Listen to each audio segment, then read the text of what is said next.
Hello and welcome to another edition of A. Vogel's Menopause Mondays. And I thought today that I would talk a little bit about phytoestrogens or plant estrogens and how they can actually help you through the menopause.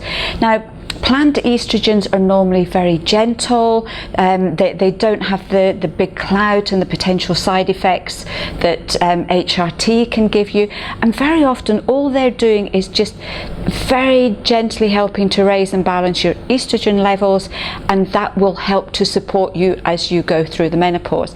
And plant estrogens such as fermented soya that's in our menopause support and herbs such as black cohosh will work well for most low estrogen symptoms. So that would be symptoms such as your hot flushes, your anxiety, your low mood, your joint aches and pains, and vaginal dryness, and a whole raft of other minor symptoms.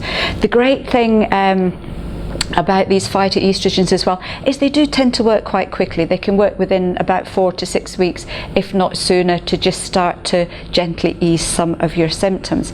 Now, our menopause support is made of fermented soya. And we know that soya seems to be a very good food, if you like, to have during the menopause.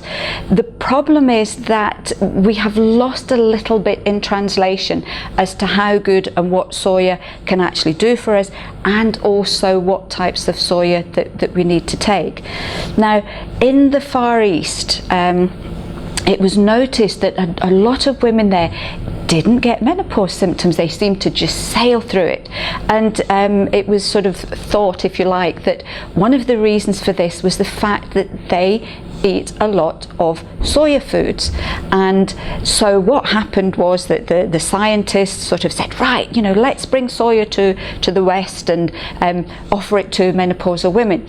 So what we have here is we have whole soya foods such as soya milk, soya cheese, soya yogurts, and all sorts of different soya based foods. Now, the problem is that in the Far East, first of all, these women were eating soya products from a very, very young age, whereas in the West, you know, suddenly we get to 45 and think, oh, I think I should be eating some soya foods to help me through the menopause. So their bodies were actually used to it for a long, long time. And secondly, the main foods that they eat are fermented soya foods, and this means that there has been a fermentation process which has broken the whole soya down. And fermented foods such as miso, tempeh, and natto, and some forms of tofu are very easily absorbed, and they seem to help very, very quickly.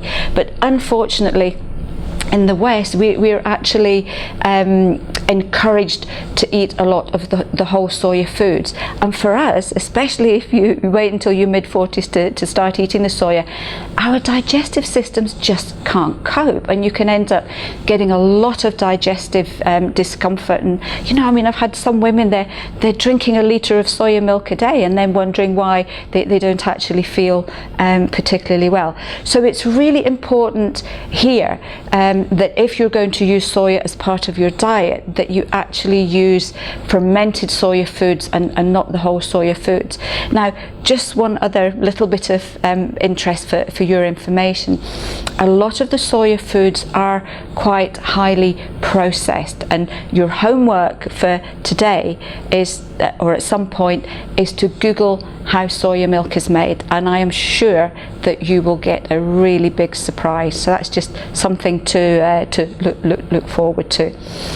So, looking at our fermented menopause support product, because it's fermented, it's going to be much easier to be absorbed, it's going to work reasonably quickly, and these fermented foods, they're very safe to take. So with the menopause support, you can look at using it in the run-up to the menopause. If you find that your periods are starting to tail off or go missing, and you're getting some of the pre-menopause symptoms, you can take it during the menopause.